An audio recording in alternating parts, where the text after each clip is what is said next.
The Game Awards are just in a few hours, and I didn't vote on one single category because I completely forgot.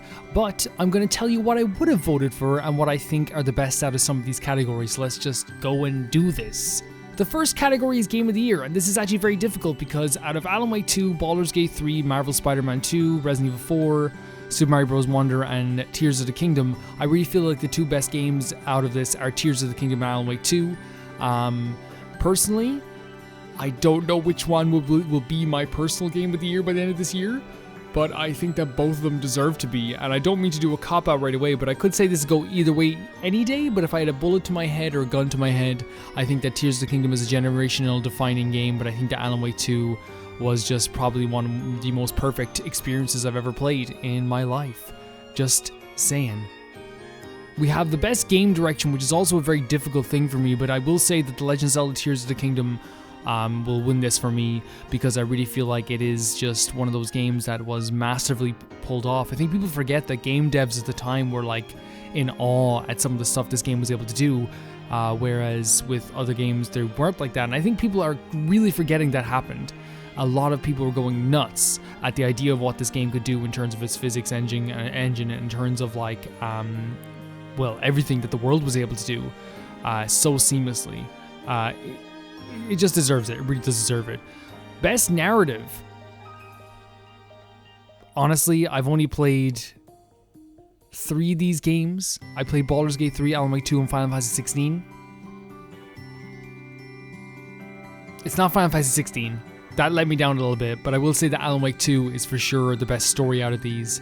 I think that at times the narrative can be shaky, but I really feel like it just picks up so much, and there's never a time where I'm like, oh, I don't want to see what happens next. It's one of those games I genuinely was like, I want to see what happens next. When you get that, that's such a good thing.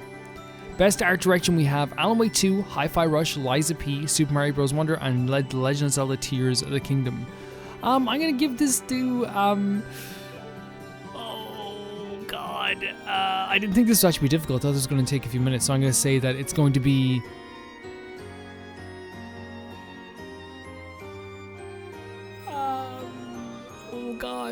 this is difficult. Super Mario Bros. Wonder is absolutely gorgeous. One of the most colorful, beautiful games I've ever seen in my life. Tears of the Kingdom, again, really does feel like it's Breath of the Wild, but like on a whole new scale. Alan Wake 2, though, you guys know, I've said this a million times, my favorite genre of video game is survival horror.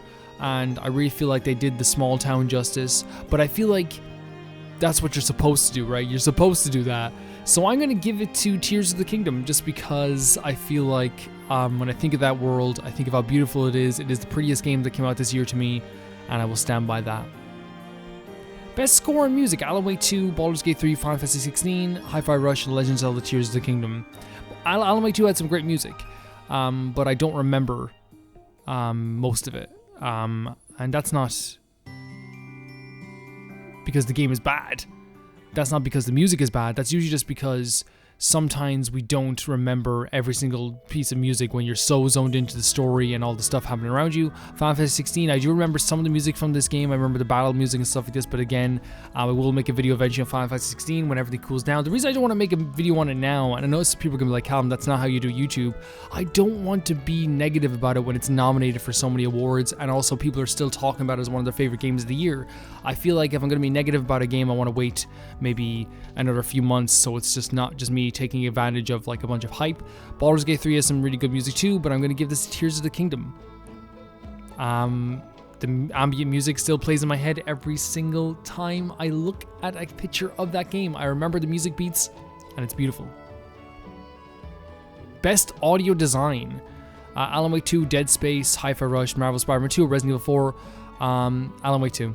You guys don't know how well they did in this game. And before people say, oh, Calvin, like you're one of those people who just got swept up by the Remedy bias, this is the first Remedy game I've liked, and if you look on my Twitter, you will see that I hated the first one. I really didn't like the first Alan Wake, but this was really, really good. Best performance is really weird for me because all these actors are good. Cameron Monaghan is one of my favorite actors ever. He plays Ian in Shameless, which I love dearly. I love that character. I love him as an actor. I actually think he's very good. I think he's very understated in the stuff he does. Idris Elba in Cyberpunk, it's like, okay, Like, they might give it to him just to have him go up on stage. Yuri Lowenthal, I haven't heard his performance in Spider-Man 2, but he's always been one of the greatest voice actors of all time. He's a legend in the voice acting business. Neil Newborn's very good too. But Melanie LeBird, Alan Wake 2. I know I'm giving another one to Alan Wake 2, but the reason I'm giving it to her is because I feel like out of all of these people here acting, she was the most natural. I believe the moments when she was in anguish, when she was sad, when she was happy, her small talk, her moments of her small talk were even like really, really, really interesting. And I feel like she did a really good job. By the way, a lot of the games and actors that I would nominate are not in this. So this isn't my official game of the year. This is just what I would pick out of this category.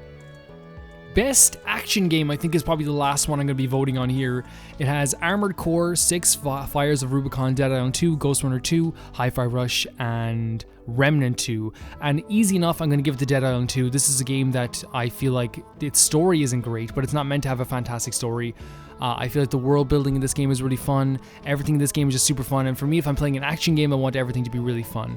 And so for me, Dead Island 2 was just fun from start to finish. Every single moment, upgrading your weapons, attacking zombies, creating new weapons, finding new upgrades, fighting boss battles, fighting little zombies, traveling from the place to place, from the worlds to worlds. And I really feel like they did LA justice here, and they didn't go too far into like the parody, which like can sometimes be a bad thing, but I feel like they just had just the right amount of it as well. I really, really love this game. This would actually be in my Game of the Year nominations, but it's obviously not considered an amazing game by the Game Awards standards, because it needs about 20,000 more cutscenes of people crying. That's how you get GOTY, guys. You just make a cutscene with someone crying and you get the GOTY. Was it well written? Who knows? Someone cried and that's it. You want to know how Super Mario Bros. Wonder... Sorry, that's a bad example. You want to know how a game that you really love, like a visual novel, will get nominated for a Game of the Year? This is how you get a visual novel nominated for Game of the Year. You make it 3D. You make it an action game. You make a little companion that the character has to walk around with. You make the main character really, really angry, and then it becomes really, really soft by the end of the game, and he falls in love with the other character. All of a sudden, you have a really sad story going along with it. There's loss along the way. Was it well written? Who knows? But everyone's crying.